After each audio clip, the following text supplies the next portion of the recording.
జై హనుమాన్. ఇవాళ మహావీర విక్రమ బజరంగి గురించి ఒక కథ చెప్పినప్పుడు హనుమంతుడు శక్తిమంతుడు, కానీ అల్లరి చేస్తూ ఋషులపై సరదా ఆటలు ఆడేవాడు.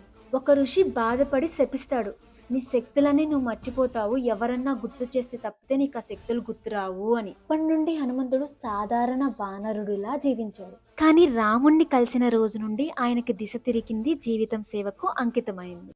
చిన్నప్పుడు హనుమంతుడికి ఆకలే తీరేది కాదు. తల్లి అంజనాదేవి ఎంత ఆహారం పెట్టినా ఆయనకి సరిపోయేదే కాదు. ఒకరోజు నారద మహర్షి సూర్యుడిని చూపిస్తూ అది ఒక పెద్ద పండు అని హనుమంతుడితో చెప్తాడు. అయితే అది నిజమనుకొని హనుమంతుడు ఒక్కసారిగా సూర్యుడి దగ్గర దూకేస్తాడు. గ్రహాలన్నీ భయపడిపోయి దారుదిలేస్తాయి. అగ్నిదేవుడు, వరుణదేవుడు ఎవ్వరు హనుమంతుడిని ఏం చేయలేకపోయారు. రాహువు సూర్యుడిని తినబోతుంటే హనుమంతుడు రాహువుని ఓడించి సూర్యుడిని మింగేశాడు. అప్పుడు విశ్వమంతా చీకట్లో మునిగిపోయింది. సూర్యుడు కనిపించక ఇంద్రుడు కోపంతో ఐరావతం మీద వచ్చాడు. ఇంద్రుడు వజ్రాయుధం విసరగా హనుమంతుడి మోకాల దగ్గర గాయమైంది. హనుమంతుడు మూర్చిపోయాడు.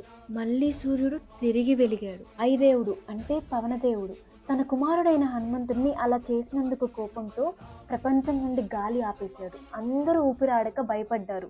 అప్పుడు దేవతలందరూ వచ్చి హనుమంతుడికి వరాలు ఇచ్చారు. ఆ వరాలన్నీ ఏమనంటే అగ్ని తగలదు, వజ్రం లాంటి దేహం, అపారమైన జ్ఞానం, అలానే అమరత్వం.